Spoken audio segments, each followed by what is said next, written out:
malam hari ini ya, malam minggu kita kopdar, kopdar online. Kalau kemarin banyak kita pakai Zoom, malam minggu kita pakai Facebook ya, karena mungkin beberapa teman-teman kendala kalau untuk akses di Zoom ya, di Zoom gitu. Nah, di kesempatan kali ini, malam minggu ini ya, kita diskusi aja sih ya, sharing santai. Jadi buat teman-teman kalau ada yang mau ditanya, silakan nanti di kolom chat kalau ada yang mau didiskusikan. Eh, Tadi saya sudah share tentang bisnis model ya, bisnis model. Kemudian, ntar saya sambil lihat ini ya.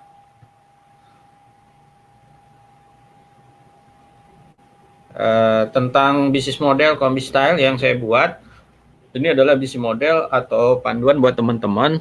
Selain kemarin saya sudah kasih kertas kerja, kemudian ada 7 tahap ya, 7 tahap. Ada lagi yang ini saya bikin yang namanya bisnis model ya. Bisnis model ini adalah kalau buat teman-teman yang tadi sudah nonton ya, yang saya share di grup. Nah, teman-teman kira-kira ada yang belum jelas, silakan ditanya. Kalau memang ada yang masih belum paham atau ada yang mau ditanya atau ada yang mau di-sharingkan ya tentang Kombi Style ya. Kombi Style ini adalah sebuah bisnis model yang saya buat khusus untuk teman-teman UMKM ya. Selain ada kertas kerja dan kemarin 7 tahap ya, 7 tahap. Oke, apa itu bisnis model? Teman-teman bisa cari deh. Saya nggak nyiapin referensi di sini. Jadi di Google banyak lah ya. Ada apa ya? Eh, Bisnis model macam-macam. Bisnis BMC, bisnis model kanvas, ada BRM, terus ada beberapa lagi deh, banyak ya sebenarnya. Ini untuk membantu teman-teman membuat proyeksi bisnis sebenarnya apa yang harus disiapkan, kemudian kira-kira keuntungannya dari mana segala macam untuk memudahkan. Saya bikin bisnis model yang saya sebut kombi style. Kenapa disebut kombi? Kombi ini sebenarnya saya ambil dari honeycomb. Honeycomb itu adalah sarang madu ya. Karena ada 6 sisi ya, ada 6 sisi. Nah, di kombi style ini saya menggunakan 6 sisi ya, 6 bagian atau 6 bidang ya, makanya saya sebut kombi ya. Apa aja ya, saya kupas sedikit lagi. Yang di YouTube mungkin sudah nonton ya, tapi tidak banyak. Tadi yang saya lihat nonton tadi sore itu ada baru beberapa orang lah ya, belum ada 10 orang yang lihat. Yang belum lihat silakan nanti bisa di sana di YouTube ya, sudah saya share di YouTube, teman-teman bisa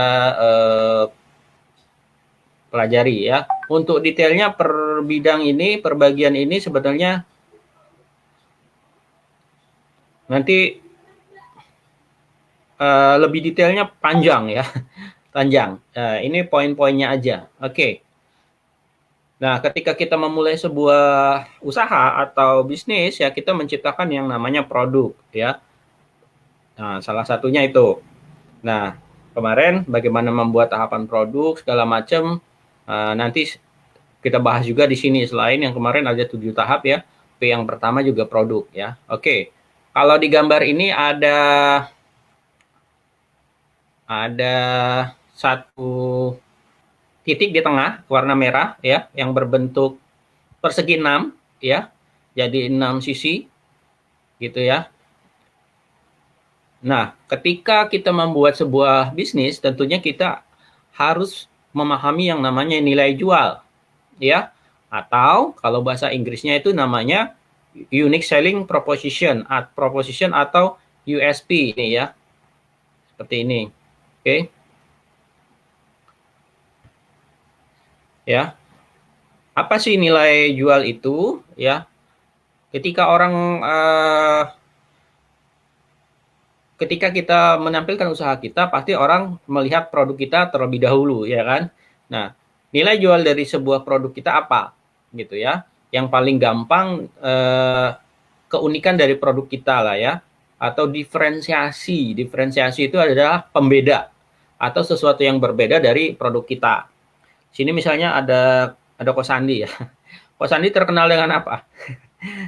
Kosandi mungkin terkenal dengan kopi ya, kopi. Nah, kopi kan banyak ya, ada kopi bubuk, ada kopi bubuk ini juga macam-macam, ada yang asalan, ada yang premium, ada yang petik merah gitu ya. Kemudian ada juga yang seduh ya kan, seduhnya juga macam-macam gitu ya. Nah, kalau kita misalnya jualan kopi, kopi bubuk, nilai jual yang berbeda dari produk kita dibandingkan dengan produk lain itu apa? Ya, diferensiasi gitu ya. Jadi diferensiasinya apa dari produk kita ya? Saya sambil ngelihat ini ya di WA ya, karena baru gabung. Yang belum gabung di grup Facebook ya.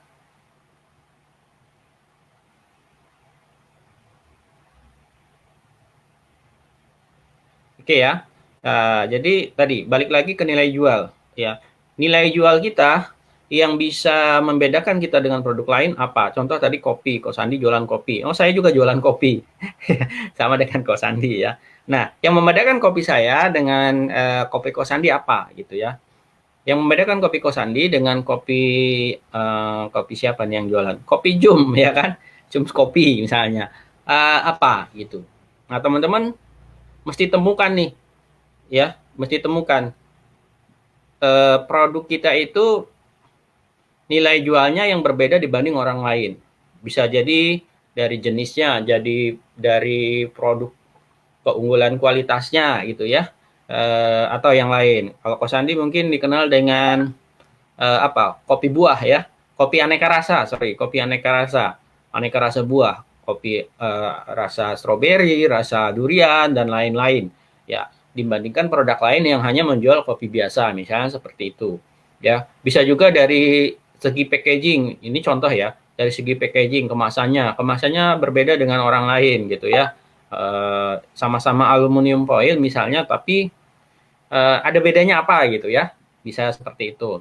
Macam-macam ya, nilai yang menunjukkan produk kita itu berbeda dibandingkan dengan orang lain gitu ya. Nah, itu kita perlu temukan.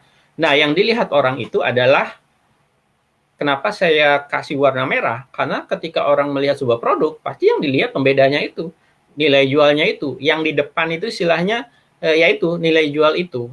Kalau di sebelah kiri, kanan, atas, bawah ini adalah yang menyokong, apa yang menopang dari yang tampilan depan. Ibaratnya gini, kalau kita masuk ke toko itu kan mukanya toko itu yang pertama kali dilihat orang. Orang nggak tahu nih gudangnya seperti apa, administrasi di belakangnya nggak seperti apa. Yang orang tahu adalah area penjualan, gitu ya. Area penjualan. Dulu saya kebetulan pengalaman kerja di toko, beberapa toko nasional. Toko itu kelihatannya cantik gitu ya, cakep gitu ya, enak dipandang, produknya lengkap segala macam.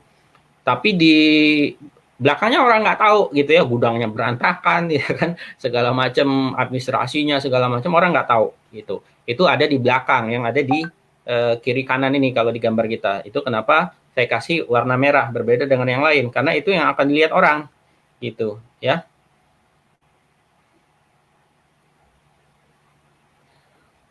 Gitu. Oke. Nah, teman-teman, ini yang ngasih live siapa ya? Boleh angkat tangan. Saya nggak tahu siapa ini. Jaringannya bermasalah atau enggak ya?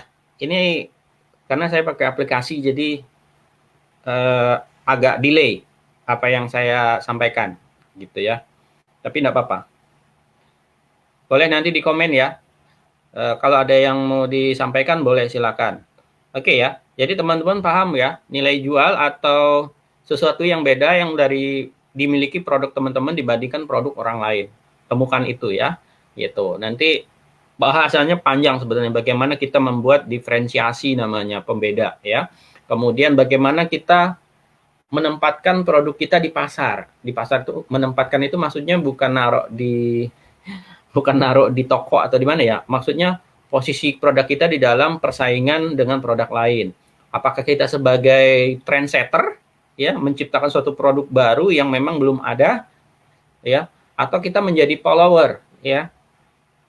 Maksudnya apa? Kalau trendsetter itu dia yang pertama kali gitu ya. Sementara kalau follower ini produknya sudah banyak nih, kopi udah banyak yang jualan kopi. Nah, kita ikut gitu ya. Itu namanya follower ya. Nah, sebagai follower juga kita harus melakukan inovasi supaya juga berbeda dengan produk yang lain gitu. Misalnya ada Pak Rahmat. Pak Rahmat bikin kemarin salah satu produknya adalah keripik pare ya, atau pare crispy gitu ya. Nah, ini produknya belum banyak ya.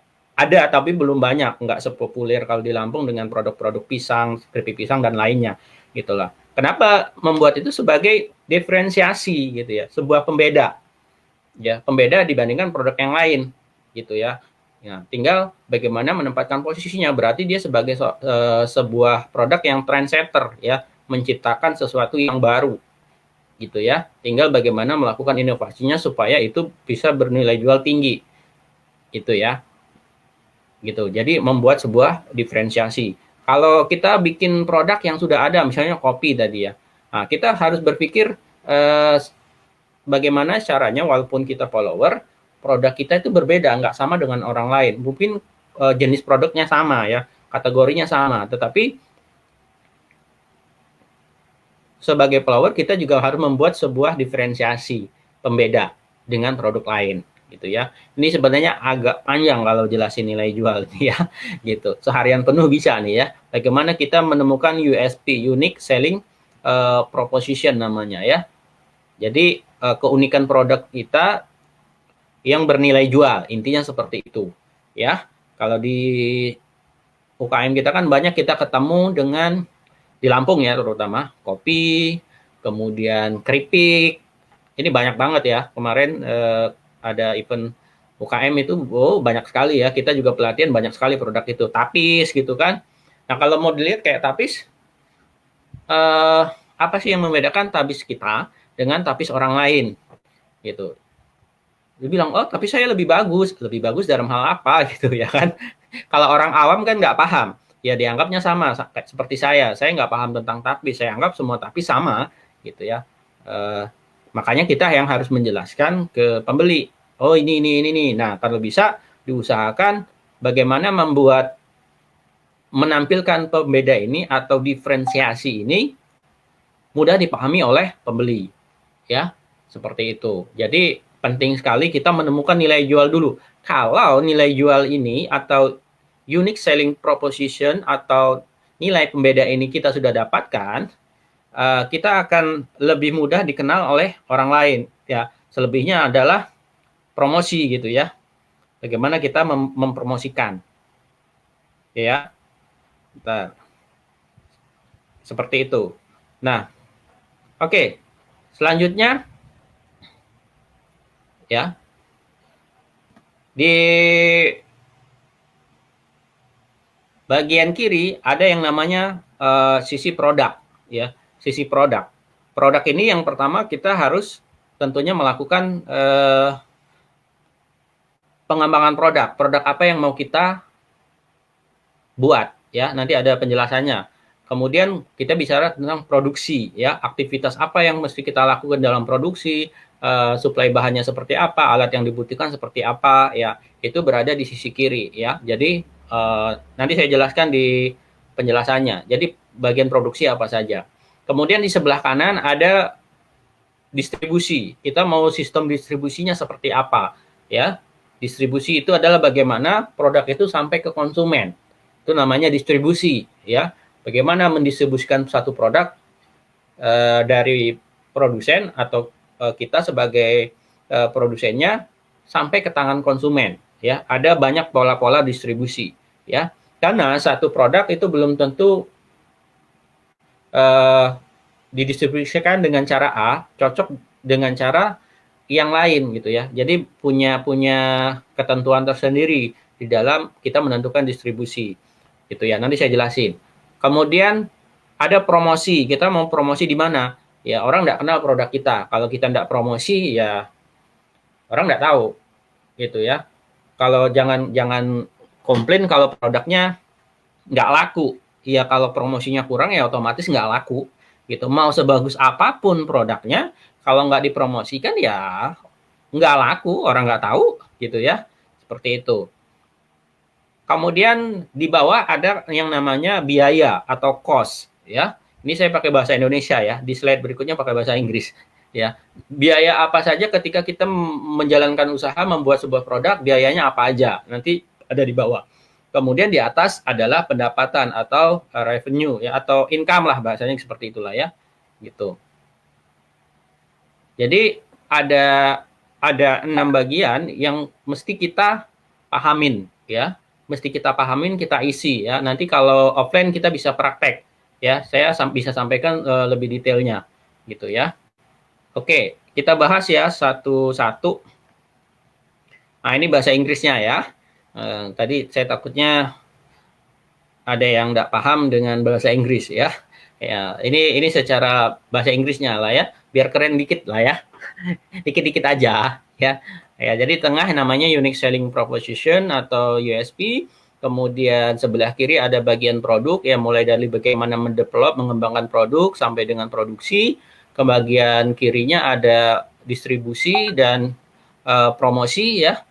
Kemudian bagian bawah cost, biaya-biaya yang kita keluarkan ya. Kemudian di atas ada namanya revenue atau pendapatan yang kita bisa peroleh dari usaha yang kita lakukan ini ya, dari bisnisnya teman-teman lah ya. Itu. Suara saya kedengeran nggak sih ya? Harusnya kedengeran ya. Karena nggak ada yang komen dari tadi. Bisa bantu komen ya.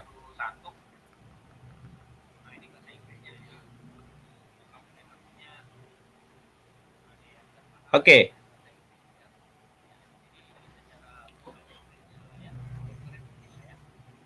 Nah, kita bahas dulu bagian kiri ya. Bagian kiri ini adalah tentang produk ya, tentang produk. Produk atau produk ya, kalau bahasa Indonesia produk ya. Ya. Oke, ketika kita menciptakan atau mengembangkan sebuah produk ya, buat teman-teman yang baru mungkin menciptakan sebuah produk ya. Kalau teman-teman yang sudah punya produk adalah mengembangkan, berarti produknya memang sudah ada, tinggal bagaimana kita mengembangkannya supaya lebih laku ya. Maksudnya bisnisnya lebih bertumbuh. Oke ya. Yang pertama adalah ini banyak sebenarnya, komponennya banyak. Saya hanya sampaikan beberapa poin utamanya di dalam pengembangan produk ya. Di dalam pengembangan produk di 7 tahap juga saya sampaikan tentang produk ya, gitu. Jadi pengembangan produk itu pertama kita harus melakukan riset dulu ya. Contoh kemarin ada beberapa teman-teman yang dari keripik pisang ya, yang sudah laku. Saya lihat beberapa permintaan teman-teman saya khususnya di Jabotabek itu mulai banyak permintaan yang apa namanya itu pisang koin ya, yang bulat itu ya. Sempat kemarin beberapa UKM nanyain produk yang kira-kira laku apa yang di pisang ya. Saya sarankan kemarin pakai yang pisang koin. Kenapa? Kalau yang panjang itu dia mudah patah kalau dalam distribusi pengiriman gitu ya. Sehingga kalau sekian persen itu akan patah ketika sampai di tangan konsumen, karena pengiriman dari Lampung ke Pulau Jawa kan lumayan ya, kegoyang-goyang gitu. Nah, kalau kita menggunakan yang koin itu kan tidak ada yang patah, karena kan bulat lebih kecil gitu ya. Nah, itu salah satu inovasi produk gitu ya. Dan itu lagi naik permintaannya. Jadi kita melakukan riset dulu nih, kalau memang sudah punya produk ini ya. Saya bahasanya sudah punya produk, tapi kita mau kembangkan. Maka kita perlu pelajari nih yang lagi ngetren apa gitu dari produk kita ini gitu ya. Kita sesuaikan dengan permintaan pasar gitu ya. Kalau teman-teman yang belum punya produk, berarti meriset kira-kira produk apa yang bakalan laku nih ya, bakalan laku apa saja gitu ya, yang kira-kira bakalan laku, yang bakalan bisa eksis bertahan dalam jangka waktu yang lama, bukan produk yang sifatnya hanya sementara ya, hanya musiman, habis setahun 2 tahun laris begitu, habis itu hilang gitu ya. Nah, kita perlu melakukan yang namanya riset ya, riset produk gitu ya. Nah, ini banyak caranya ya, next kalau bisa offline kita bahas lagi ya. Yang kedua adalah setelah kita melakukan riset dan kita dapat kategori produk atau jenis produknya, kita tentunya kita bikin ya. Bikin ini dalam rangka apa? Masih dalam rangka riset dan sampling sih ya. Jadi kita uji coba gitu produknya, uji coba dulu. Mungkin kalau dulu sih saya ke beberapa teman yang saya support ya, yang saya dampingi, bisa sampai 3 bulan untuk melakukan riset atau sampling ya. Jadi benar-benar kita memastikan produk ini dibutuhkan dan ketika kita keluarkan tuh laku ya. Sekalian pemanasan gitu ya. Sekalian pemanasan. Oke ya. Kemudian merek ya. Kalau kita yakin produknya secara rasa, kualitas segala macam, misalnya kopi atau keripik itu sudah oke, nah, kita mulai membangun yang namanya merek. Merek itu kan apa sih merek? Ya bahasanya nanti lebih detail juga ada di yang 7 tahap ya. Gitu. Jadi merek ini terkait dengan tadi ada nama usahanya, kemudian ada logo ya, seperti itu ya. Kemudian ada kemasan nanti ya, gitu. Jadi kita harus pikirkan semua tuh ya, merek itu bagaimana kriteria merek yang bagus ya, nama usaha yang bagus, kemudian nama produk yang bagus ya, gitu. Jadi itu kita pikirkan, bikin logo yang bagus gitu ya. Kemudian menentukan kemasan yang cocok untuk produk kita yang pertama, kemudian yang cocok untuk pasar yang kita mau tuju atau calon pembeli yang kita tuju. Ya, jadi di pengembangan produk ini hal yang utama ya. Yang berikutnya adalah nanti juga perlu menghitung HPP ya di bagian produk itu ya. Jadi menghitung harga pokok produksi. Jadi jangan sampai kita menghitung cost atau biaya produksinya ternyata tinggi ya. Sementara market yang kita tuju ini kayaknya dengan harga segitu masih berat ya, berarti kita harus pikirkan ulang bagaimana menciptakan HPP yang sesuai gitu ya.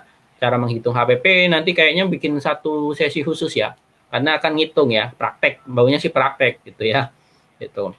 Jadi ini tentang pengembangan produk. Kalau memang sudah oke, riset sudah jalan, sampling yakin, kita bangun merek, packaging sudah oke, ya baru kita produksi memang untuk produksi secara massal gitu ya, secara banyak untuk pasar yang sudah kita tentukan ya. Nah, teman-teman yang lagi uji coba produk baru bisa pakai ini ya.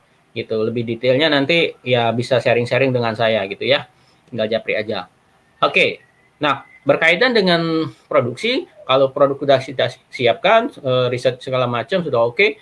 Nah, kita bicara tentang produksinya. Kalau kita produksi tentu bicara tentang suplai bahan. Ya, kalau kopi misalnya kita ambil dari mana ya, bagusnya bisa ambil kopi dari tangan pertama misalnya dari petani kalau bisa. Kenapa? Terkait dengan harga. Tapi kalau enggak ya mungkin dari mana? Dari pengepul atau dari pokoknya intinya orang yang bisa suplai kopi dengan harga yang masuk yang cocok gitu ya. Dan tentunya dengan kualitas gitu ya, dengan kualitas. Pastikan kualitas bahan kita adalah kualitas bahan yang baik ya untuk diproduksi ya sesuai dengan standar yang kita buat gitu ya, standar kualitas. Kemudian pastikan juga kita memiliki beberapa supplier, jangan tergantung dengan satu supplier ya. Supplier bahan baku itu penting sekali di dalam produksi ya. Teman-teman yang sebagai produsen udah jalan pasti paham lah ya gitu. Kalau kita tergantung dengan satu supplier, pertama kita nggak bisa kontrol harga. Kalau tiba-tiba dia naikin harga, ya kita nggak bisa ngapa-ngapain. Beda kalau kita punya beberapa supplier, kalau dia naikin harga, supplier lain kan belum tentu naikin harga, seperti itu. Jadi kita nggak dikontrol sama supplier gitu ya, justru kita yang mengontrol dia gitu. Kemudian juga sama, supply kemasan juga usahakan alat-alat pendukung maksudnya ya, kemasan atau yang lain, kita juga punya list supplier tidak hanya satu tapi beberapa gitu ya. Ini namanya supply. Kita menyiapkan yang mensuplai bahan-bahan utama, bahan pokok atau bahan bakunya dan bahan-bahan pendukung lainnya ke tempat produksi kita gitu ya. Kemudian alat ya. Alat yang kita buktikan yang kita butuhkan di dalam produksi apa aja.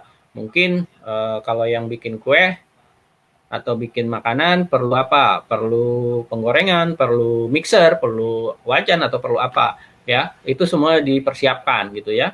Dan dihitung biaya segala macam ya. Gitu. Jadi alat-alat apa aja sih yang kita butuhkan gitu ya. Kalau memang ternyata biayanya besar, bisa nggak saya pakai alat yang alternatif yang lebih murah dulu ya. Ya kapasitas produksinya mungkin lebih kecil ya. produktivitas lebih kecil, tapi karena dana biasanya kalau UKM kan ya udah yang kecil dulu nggak apa-apa, yang penting jalan gitu ya. Nanti pelan-pelan penambahan modal kita bisa beli alat yang sesuai gitu. Oke, kemudian di produksi kita juga perlu yang namanya standarisasi ya. Saya loncat dulu ya, standarisasi. Jadi menciptakan produk itu jangan sampai hari ini rasanya A, besok jadi B. Berubah. Kenapa? Ya macam-macam. Karena belum ada standarnya gitu ya. Garam sekian, ini sekian ya. Kita harus bikin standarisasi ya. Saya dulu sempat dampingi salah satu outlet.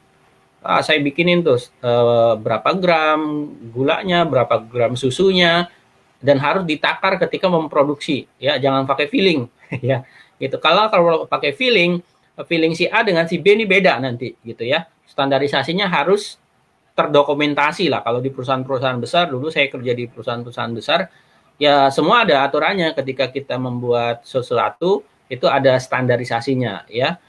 Misalnya direbusnya berapa menit segala macam gitu ya, itu namanya standarisasi. Nah, kita bikin juga standarisasinya gitu ya. Kemudian juga ada yang namanya produksinya, kini kita mau bikin sendiri. Kalau masih awal mungkin bikin sendiri ya, atau kita mau pakai karyawan ya, mempekerjakan orang, atau kita berpartner dengan produsen yang lain, bisa juga seperti itu gitu ya. Kalau yang misalnya produknya craft ya, craft, ekoprint, tapi segala macam, kan tidak mesti produksi sendiri misalnya ya. Kita yang bikin desainnya, kita sudah latih orang lain, misalnya tetangga atau apa, nanti dia yang ngerjain ya. Jadi namanya SDM. Kita juga membuat perencanaan SDM yang mau kita pergunakan nih bagaimana ya, apakah sendiri, apakah pakai karyawan, ataukah partner ya dengan orang lain, seperti itu ya. Oke. Kemudian masih banyak ya nanti tentang bagaimana produksi. Ya kalau teman-teman pernah belajar, ada namanya TQM ya, Total Quality Management segala macam ya. Kemudian Good Manufacturing Practice ya, GMP segala macam ya, standarisasi lah seperti itulah ya, tentang produksi ya, tentang produksi ya. Tapi untuk UKM paling enggak ini poin-poinnya yang bisa saya sampaikan. Nanti masih kalau lebih detailnya lebih banyak sebenarnya ya, seperti itu. Oke. Oke, silakan yang mau komen ya. Ayo, kita sambil diskusi loh. Ini ceritanya diskusi. Karena materinya udah saya sampaikan di YouTube. Teman-teman bisa lihat di YouTube. Ya, gitu. Saya pengennya diskusi. Jadi kalau ada yang mau ditanya, atau yang mau dikomen, atau mau sharing, nggak apa-apa. Gitu. Oke ya.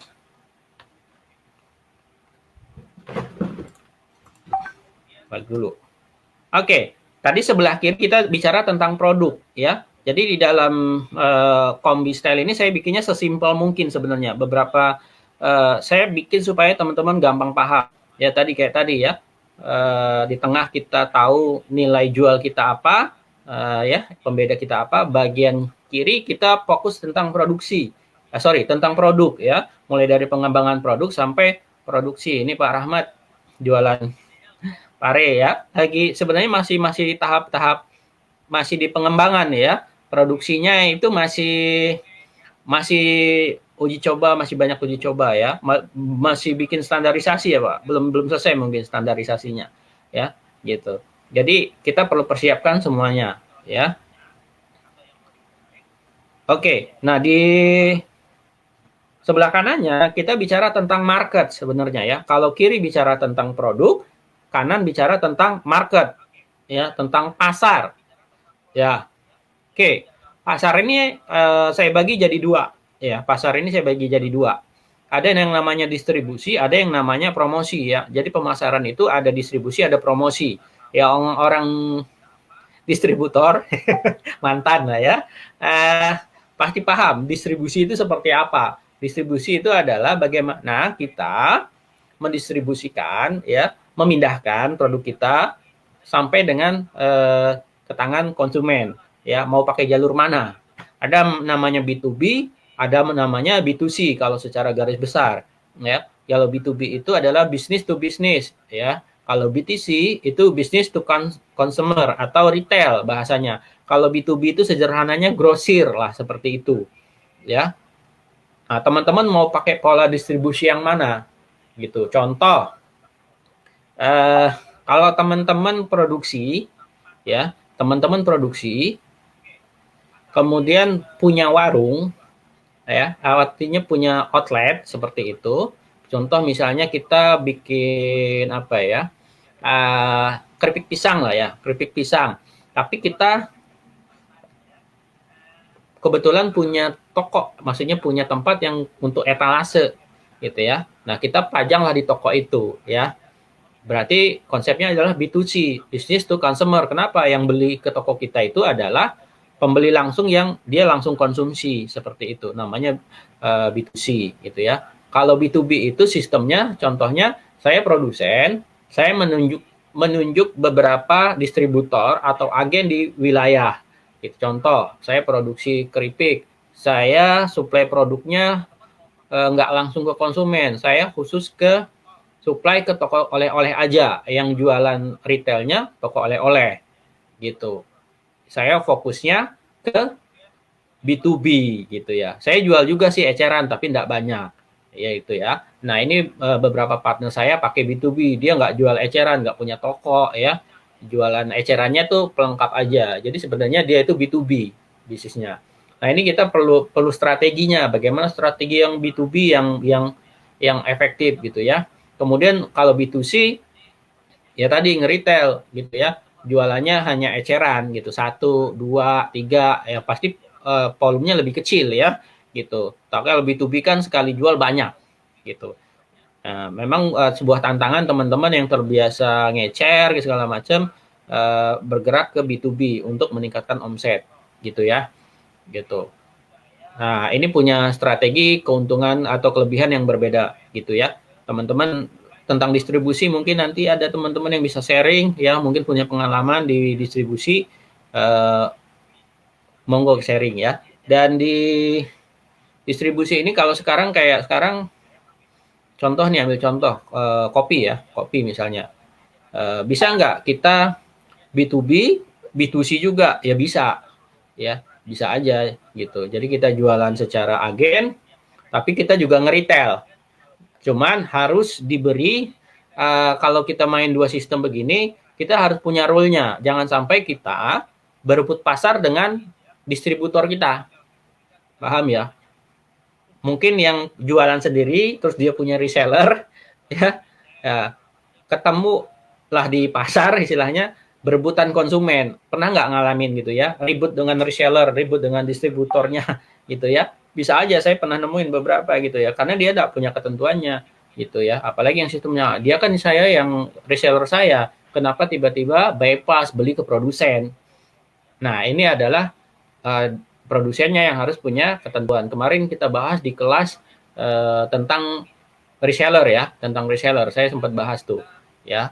Nah, di distribusi ini teman-teman harus pahamin. Ya, itu contoh yang tadi adalah banyakkan contoh produk kering. Bagaimana kalau produk basah, misalnya makanan siap saji, ya kue, snack box, kemudian apalagi nasi segala macam ya, pecel lele. Ya itu kan lokal bisnis.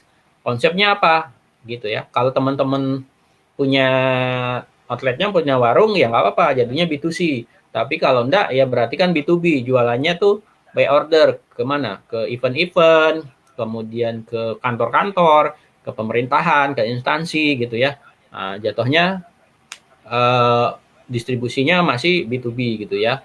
Gitu. Intinya kita harus punya strategi di setiap model distribusi yang kita lakukan.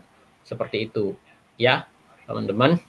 Detailnya nanti banyak ya kita bahas gitu. Kemudian setelah kita menentukan pola distribusi kita, kita membuat desain promosi ya.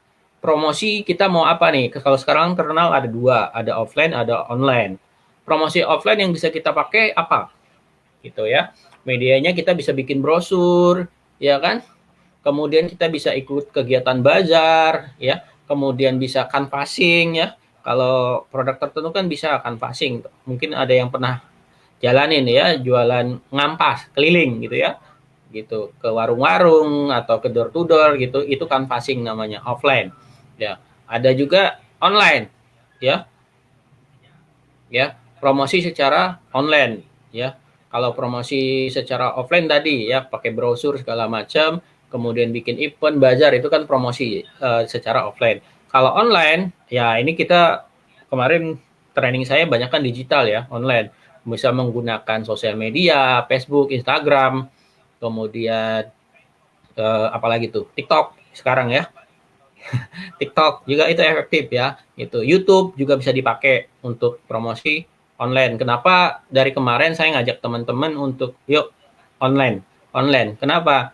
Eh, karena kondisinya sekarang pandemi, teman-teman. Ya kita nggak bisa menutup mata. Itu berpengaruh kepada kegiatan promosi offline kita. Mau bazar agak susah dibatasin. Kalaupun bazar juga nggak seberapa rame gitu kan. Mau nggak mau teman-teman, bukan masalah saya nggak bisa atau saya nggak suka, tapi kalau mau bisnisnya berkembang ya lakukan, ya pelajari gitu loh. Ya, saya jujur aja, saya dulu nggak paham tentang dunia digital karena latar belakang saya tuh bukan burangan orang apa ya, digital, bukan online gitu ya. Saya ngajar pun bukan online dulu, saya ngajar tentang NLP, tentang mindset, tentang strategi, tentang penjualan gitu ya.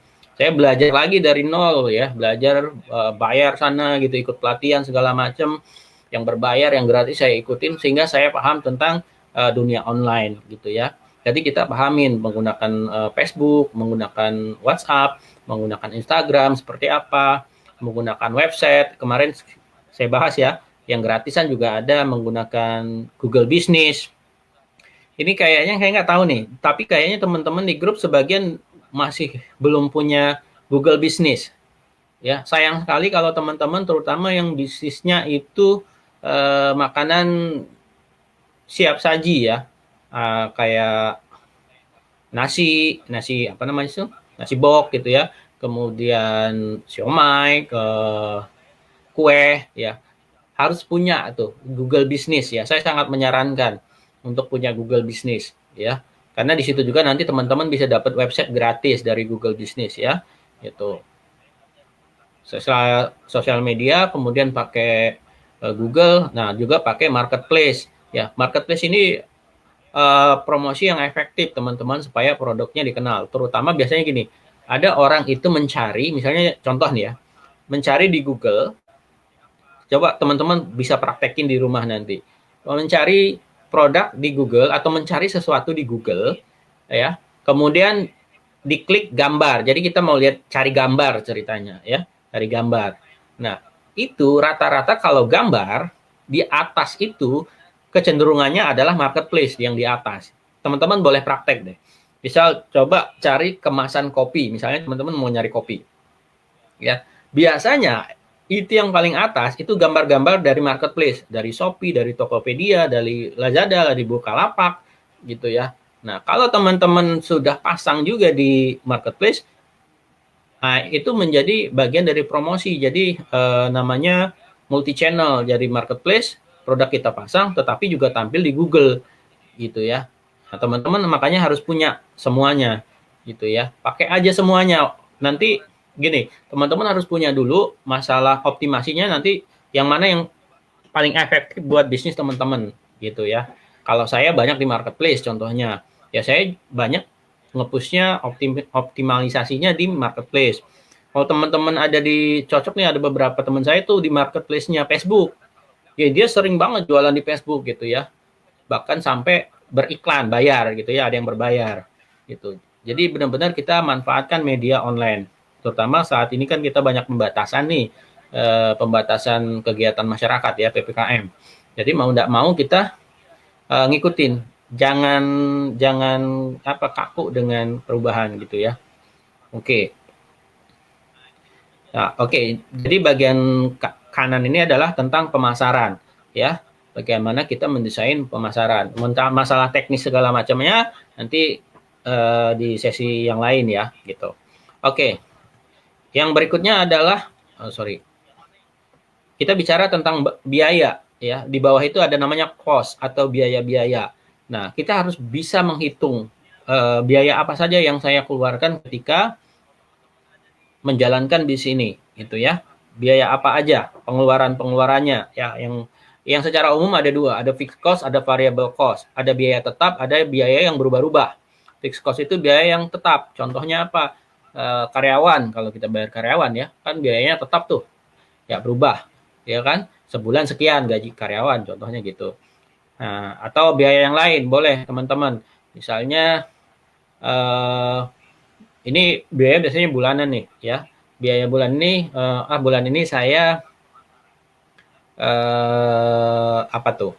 Yang tetap misalnya beli pasang iklan contohnya. Berarti sudah kepotong tuh biayanya kan 1 bulan sudah nggak berubah tuh, ya kan?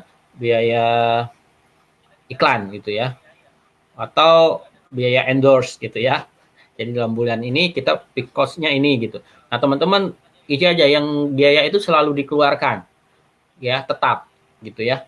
Mau untung, mau rugi, mau omset kecil, mau omset besar, biayanya tetap aja segitu. Gitu ya. Teman-teman coba cari biaya apa kira-kira kalau di bisnisnya teman-teman. Kemudian variable cost. Variable cost ini adalah biaya yang bisa berubah-ubah. Biaya yang bisa berubah-ubah itu apa? Contohnya listrik ya, listrik kan bisa naik bisa turun ya, per bulannya kan beda. Kemudian ada lagi contoh bahan produksi, untuk biaya operasional misalnya gas ya, bahan baku juga berubah-ubah kan, minyak segala macam bahan baku kan berubah-ubah. Jadi teman-teman harus pahamin dulu biaya apa yang dia bisa kontrol dan tidak bisa kita kontrol. Maksudnya gini, kalau fixed cost itu kan kita nggak bisa turunin, nggak bisa naikin, namanya tetap. Ya, gitu. Contoh tadi paling gampang adalah biaya karyawan. Ya kan tuh tiap bulan udah pasti sekian, nggak bisa diapa-apain, ya.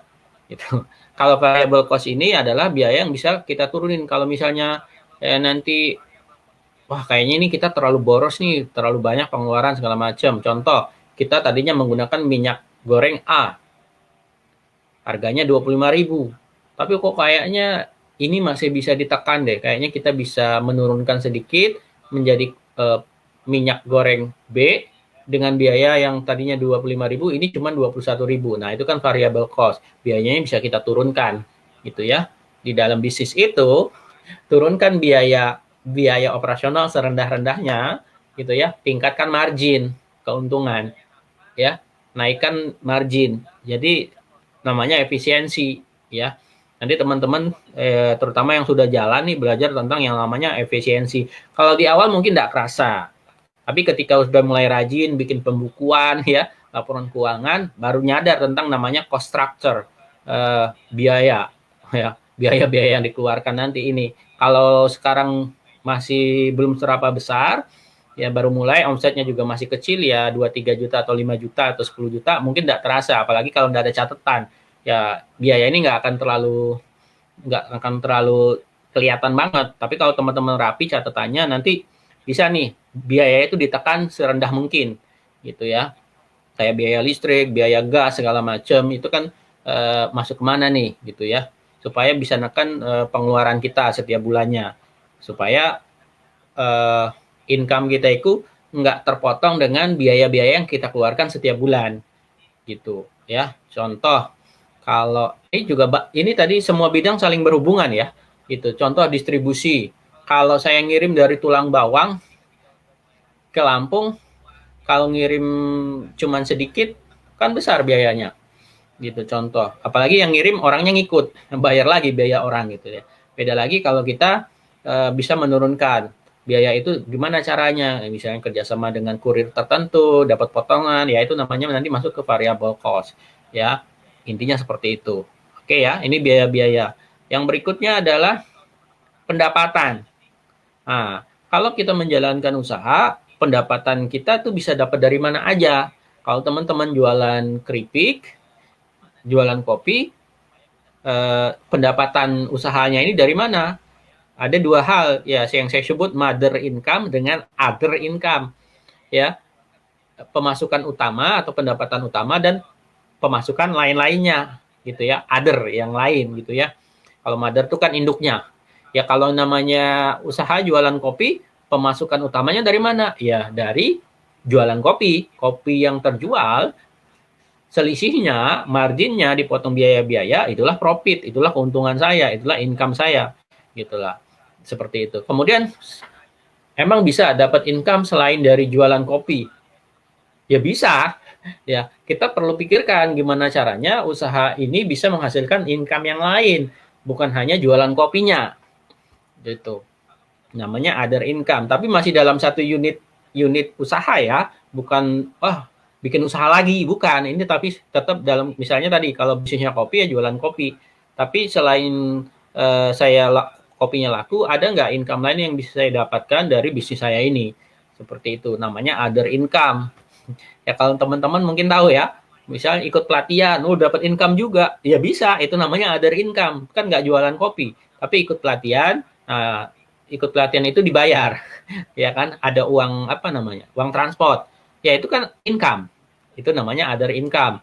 Atau teman-teman yang sudah pengalaman, sudah bagus, produknya terkenal dan diundang misalnya ke mana, jadi pembicara misalnya, didapat uang sangu gitu ya, yaitu other income yang dihasilkan dari bisnisnya selain dari income atau pendapatan utamanya, itu namanya other income, sorry, gitu ya, other income, income yang lainnya. Terus bisa nggak income yang lainnya seperti lain? Bisa, misalnya kerjasama dengan supplier ya, mempromosikan produknya supplier, misalnya supplier bahan baku kita minyak, ya dapat promosiin produk saya kemana, yang gandengan lah gitu produk kita dengan produknya supplier kita. Nah, supplier bayar ke kita, bisa endorsement kayak gitu ya, itu juga bisa. Jadi sebenarnya banyak ya, saya nggak detailin ke sini semua ya. Nanti bolehlah ke saya, kira-kira other income dari bisnis teman-teman apa aja yang bisa didapatkan gitu ya, gitu. Jadi banyak sekali sumber pendapatan yang bisa teman-teman lakukan, yang teman-teman bisa dapatkan. Ya ada mother income, ada other income. Jadi tidak hanya sebatas jualan produknya, tapi ada hal lain, atau cara lain dari bisnisnya itu yang kira-kira bisa menghasilkan uang ya, selain jualan produk utamanya, gitu, seperti itu. Oke ya teman-teman, yang masih on, silakan kalau mau ada yang komen atau tanya ya. Kok jadi saya ngomong sendiri terus ya. Silakan ya, sambil saya lihat dulu di WA.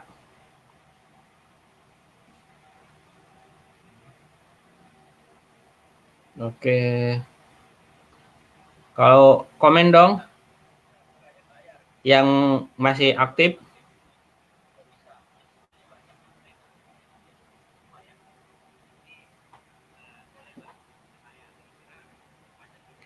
Yang masih online siapa? Ini jam berapa nih? Oke, saya stop sharing dulu ya. Oke. Oh, karena saya nggak kelihatan, ini kepotong. Oh, di sini banyak pertanyaannya, sorry. Oke. Tuh Baba hadir, aduh. Hadir ya. Merek atau brand ya? Aduh. Merek atau brand sama lah ya.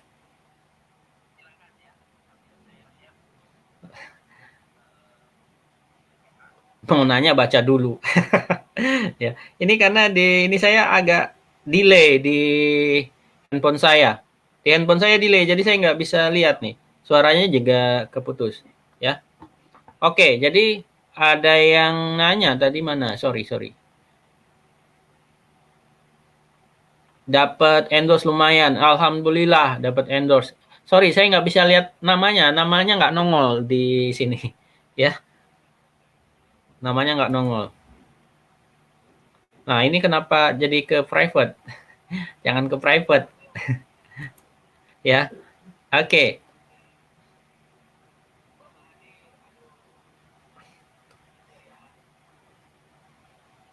Udah mau kelar. Ya, materinya udah kelar sih. Ya, tinggal Kalau ada yang bertanya silakan. Ya, bahasanya seputar materi yang sudah saya share. Ya, materinya udah saya share makanya tadi saya share di YouTube dulu supaya teman-teman pelajarin gitu ya. Jadi malam ini kita sharing gitu ya, ngobrol. Oke. Intinya seperti itu ya teman-teman, bisnis model ya, bisnis model Kombi Style. Jadi teman-teman bisa membaca nih ya, kira-kira usaha saya ini bisa dijalankan atau enggak. Terus yang saya harus persiapkan apa gitu ya. Seperti itu. Dapat endorse lumayan. Apa yang endorse apaan? Yang kebaca ini Bu Nela ya. Gimana produknya Bu Nela? Masih kenceng di apa namanya itu? Kue apa? Jadi lupa saya kan. Risol ya.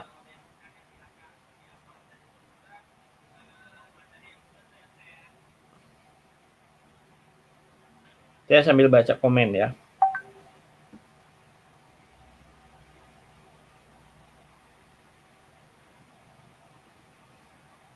Oh, di sini bisa nih.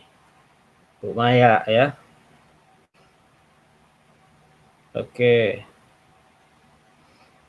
Ya, nggak apa. Bu Bu Sominah ini ada di grup nggak, Bu ya? Bu Sominah ada di grup Facebook nggak? Sorry, di grup WA nggak? Kalau nggak ada di grup WA nanti bisa saya masukkan. Ya. Terus ini siapa nih? Bunda Nazbal, nyimak. Oh ya, nyimak. Oke. Kemudian ya, ini saya sambil endorse nggak apa-apa. Nanti ini saya record, saya post di YouTube ya. Kalian buat promosi nanti kalau teman-teman mau promosi. Next, harapan saya bisa berdua gitu ya. Ini kan bisa berdua nih di Facebooknya. Nanti teman-teman yang promosi ya. Teman-teman harus mulai mau untuk online karena kondisi kita nih kedepannya kayaknya mau PSBB juga ya. Teman-teman belajar lah ya. Nggak ada yang nggak mungkin kok ya. Yang penting ada kemauan untuk belajar secara online. Kenapa sih, mungkin ada kemarin sempat tanya, kenapa sih lebih banyak online saya? Gini, ya kondisinya gitu ya, bukan saya nggak mau offline. Ya, kondisinya kita juga harus pahami, pemerintah juga lagi membatasi, ya memang pandemik memang seperti itu gitu ya. Maaf ngomong nih, kalau saya muslim ya dalam Islam juga kalau pandemik ya memang harus isolasi sebetulnya, lockdown gitu. Ya cuman kan nggak bisa secara kayak teman-teman yang memang aktivitasnya harus keluar ya nggak masalah gitu ya. Yang penting jaga kesehatan gitu ya. Tapi untuk edukasi saya rasa teman-teman harus mulai belajar yang namanya belajar mandiri atau bahasa kerennya apa tuh self learning lah ya, belajar sendiri gitu ya. Saya juga tadi habis ngobrol sama teman saya yang mantan trainer perusahaan juga tentang yang namanya self learning, walaupun di Indonesia ya mungkin self learningnya lebih sukanya hiburan ya, nonton YouTube-nya hiburan gitu ya. Tapi sedikit-sedikit lah, paling nggak dalam seminggu luangkan waktu gitu ya untuk belajar hal yang baru gitu ya. Jadi kita perlu belajar terus-menerus seperti itu. Bu Nela, brownies, bolen, makaroni. Wah, bolen, makaroni. Kemarin bawanya brownies ya? Brownies sama bolen ya, Bu Nela ya waktu itu ya? Waktu di pelatihan ya? Oh iya, makaroni ya pernah. Saya pernah makan ya makaroninya.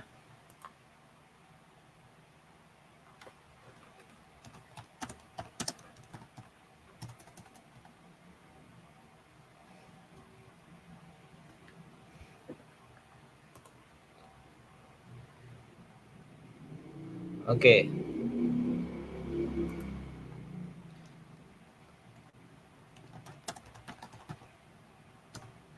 Ya.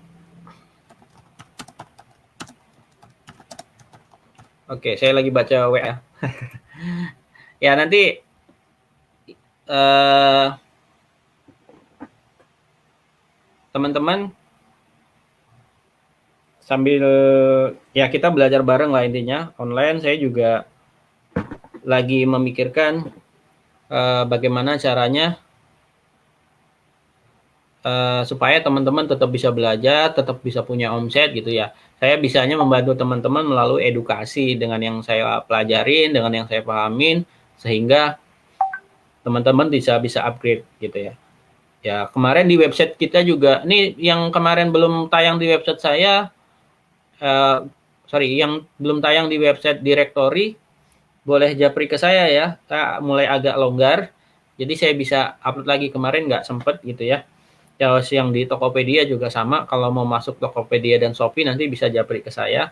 Tempat teman-teman, kemungkinan kita nggak tahu sih ya, kemungkinan PSBB kan. Eh, nah, teman-teman juga harus menyiapkan strateginya nih. Kalau PSBB kemungkinan ya saya nggak tahu berapa bulan nih, bisa sebulan 2 bulan nih, panjang nih ceritanya ya. Nah, teman-teman nanti kalaupun nggak bisa online offline ya, ya kita tetap semangat bisa melalui offline gitu ya. Online, sorry. Ya,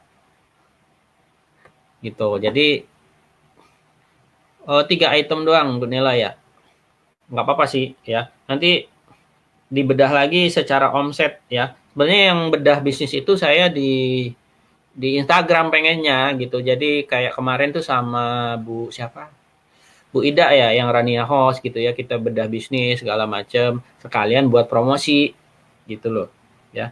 Jadi sedikit-sedikit eh sedikit-sedikit kita belajar teman-teman menggunakan sosial media. Karena apa? Marketnya tuh gede banget loh teman-teman ya. Marketnya gede banget ya. Jadi mengoptimalkan aja. Banyak kok contoh orang yang UKM yang berhasil menggunakan sosial media gitu ya. Sayang banget kalau kita nggak manfaatin ketimbang buat cuman posting yang nggak jelas, yang curhatan doang gitu kan. Ya pakailah buat jualan, mengembangkan bisnisnya gitu ya. Saya sendiri lebih banyak mainnya di online gitu ya, nggak offline gitu ya. Sinyalnya susah, ya betul. Itu Indonesia banget ya. Indonesia itu agak lambat ya, tapi ya di daerah tertentu kan misalnya contoh kalau di daerah pelosok cocoknya pakai provider apa. Ya teman-teman harus mulai gini, adaptable, bisa beradaptasi gitu loh. Ya kondisinya gini, kayak kemarin saya kan ngasih training, kalau di tempat saya itu sinyalnya susah karena saya nggak pakai jaringan, nggak pakai internet jaringan gitu ya, hanya pakai provider ya. Nah, ya mau nggak mau akhirnya saya ke kantor ya, kebetulan kantor teman saya yang bisa dipakai gitu kan, ya mau nggak mau gitu loh, jadi saya pakai di pindah gitu lah. Jadi kita harus punya flexibility ya, fleksibel gitu loh. Dan ini beradaptasi teman-teman ke depannya gini loh. Di dalam pandemik ini ada yang namanya perubahan. Perubahan itu salah satunya perubahan habit, ya. Perubahan habit, perubahan teknologi, ya. Habit itu kebiasaan, ya. Orang yang tadinya biasa nongkrong jadi nggak nongkrong. Yang tadinya di rumah itu hanya, ya kalau orang kerja mungkin hanya malam doang tuh ya, jam 6 sampai jam 9 tidur, pagi udah berangkat lagi. Nah, karena WFH, kerja di rumah, ya totalitas di rumah bisa 12 jam, berapa jam gitu. Nah, itu mau nggak mau teman-teman bisa membaca peluang itu loh gitu ya. Orang di rumah ngapain ya gitu ya. Kalau 12 jam di rumah ngapain dia gitu ya.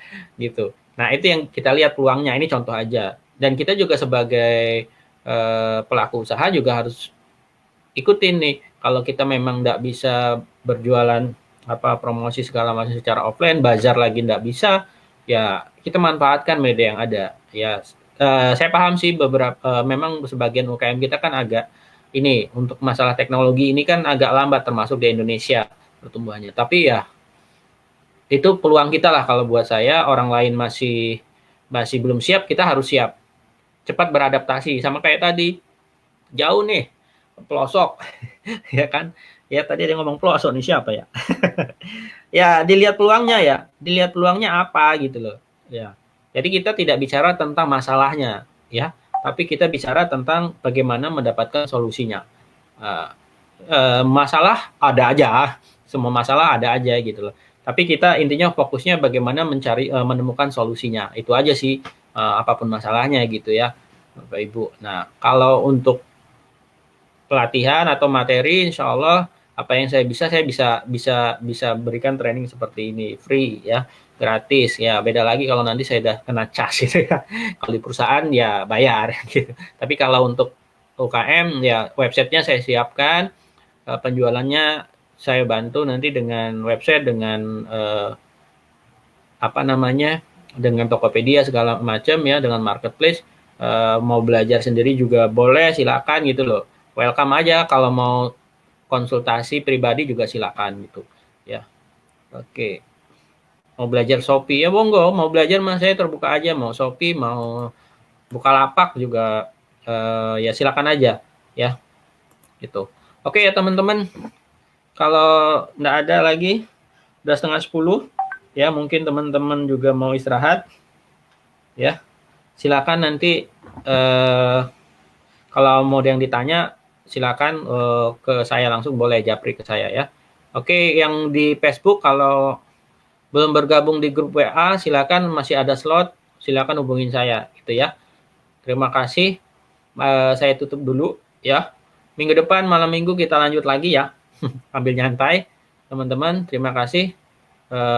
Semoga sehat dan sukses selalu usahanya, terus berkembang. Jangan lupa untuk sisihkan waktu untuk belajar ya. Tadi pagi saya bangun tidur langsung ikut kelas Facebook ya, lupa saya ya. Intinya belajar untuk terus berkembang gitu ya. Kalau kita nggak belajar ya kita nggak bisa berkembang gitu. Oke, thank you teman-teman yang sudah bisa hadir. Kalau yang belum nyimak, insya Allah nanti saya inikan ke YouTube ya gitu. Harapan saya minggu depan ada yang bisa live bareng gitu ya. Jadi yang mau live bareng nanti tolong japri ke saya, nanti kita biar kita komunikasikan dulu, belajar dulu gimana teknisnya. Oke ya, itu aja. Saya tutup dulu teman-teman. Assalamualaikum warahmatullahi wabarakatuh. See you ya.